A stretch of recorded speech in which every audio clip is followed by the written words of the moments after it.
Roughly speaking, I'll be talking for about 15 minutes, and then Amanda will have 30 to 40, and we'll have enough time at the end and still finish within an hour, which is what our plan is. So I think we're all ready to roll.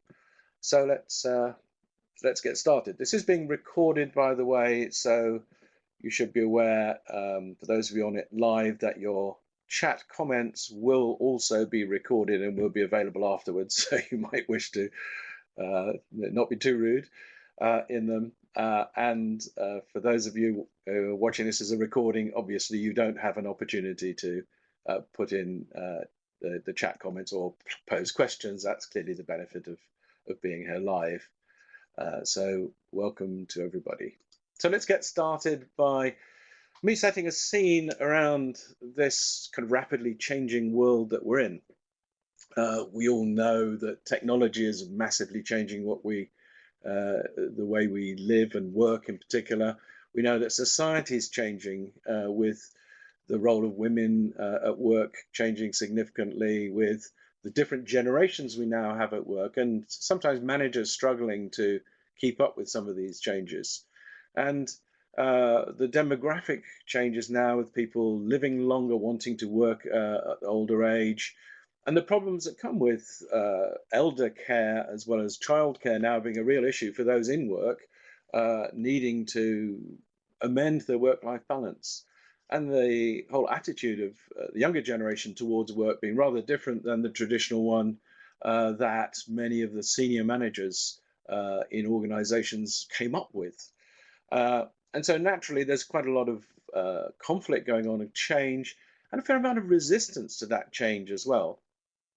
And one of the questions I'll be asking, and Amanda certainly will through our presentations, is why is it that more managers are not openly wanting to employ people on a flexible basis? Why is it that there's still a bias towards full-time, permanent employees of the traditional work pattern?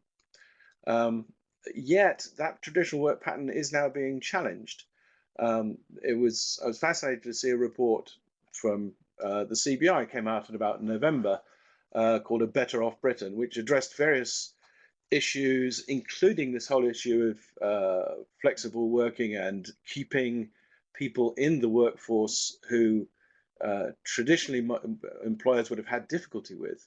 And this is an actual quote from the report that employers should now be challenging these outdated assumptions, and the presumption, and this is fascinating, they're saying this presumption should be in favor of flexibility. So the world really has gone from one where the norm is the full-time permanent employee to where the norm ought to be. And if it's the CBI saying this, who have been quite conservative in the past on the whole subject of flexible working, if they're now saying, look, we believe that the presumption should be in favor of flexibility, then the world certainly has changed quite significantly. And it's against that background that we look slightly more closely at what is it that individuals think about this changing world. When we launched the second edition of Future Work, the book, last year, we did a small survey of about 70 people who were coming to the launch. I just wanted to share one or two things with you from that, because they're quite interesting indicator of the way the world is going. These may not be entirely typical people because they were people who are kind of interested in the subject of the future of work. But of these people, there were currently, most of them were employed, and none currently retired, but a mix of self-employed and employed, and almost as many self-employed or running their own business as there were people as regular employees. We then said, what would your ideal situation be in 5 years' time? And they said, we would quite like to have this different mix. And I was quite surprised the number of people who wanted to have some mix of self-employed and employment. So be part-time employed, have a job, and also be running their own business or doing some self-employed stuff. That's a change. But I look at the change in people who wanted to have conventional employment.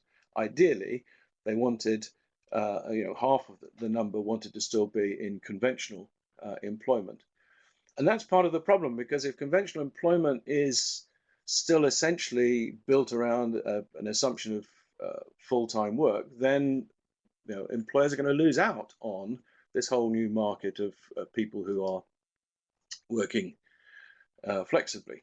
So we asked the same audience, well, what do you think of the barriers? Why is it that managers are not taking on more flexible workers? What are the organizational barriers? And you'll see kind of top couple of lack of trust, resistance from middle managers, to some extent lack of support from senior managers as well, came out quite high. So we're saying there's a kind of inbuilt inertia, reluctance, conservatism, whatever it is, from management. And some of that is around, as it says here, fear of change as well. We've done all right in the past by keeping to the kind of known way of managing and employing people. Why should we do something different? And there's mechanisms like time-based rewarding people for the hours they put in, the kind of long hours culture, which traditionally has reinforced some of this keep going with the full-time employee kind of attitude. So there's a real management resistance, and I know Amanda will deal with some of this in more detail later. And then we said, well, how is kind of society looking more at this? How is the status of people at work? Where's it coming from? And is there going to be, in 10 years' time, is going to be more or less of some of these things? So position in the hierarchy, the first one on the left, is there going to be more of that than today? Absolutely not. It's the very small yellow bit at the top. Is there going to be less than today, the blue bit at the bottom? That's very clear that that is what people think, or a lot of people think it could be about the same. In terms of specialist skills, very clearly, the message is that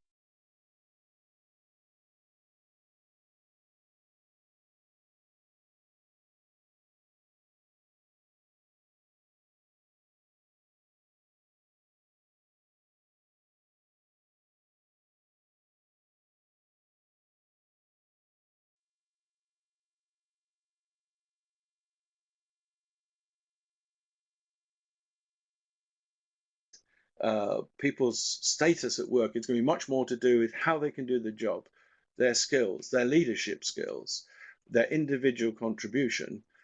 And interestingly, so top of them all, is being good at connecting people. So in this networked world we're looking at, the skills that people need to have are much more to do with being able to work together with others.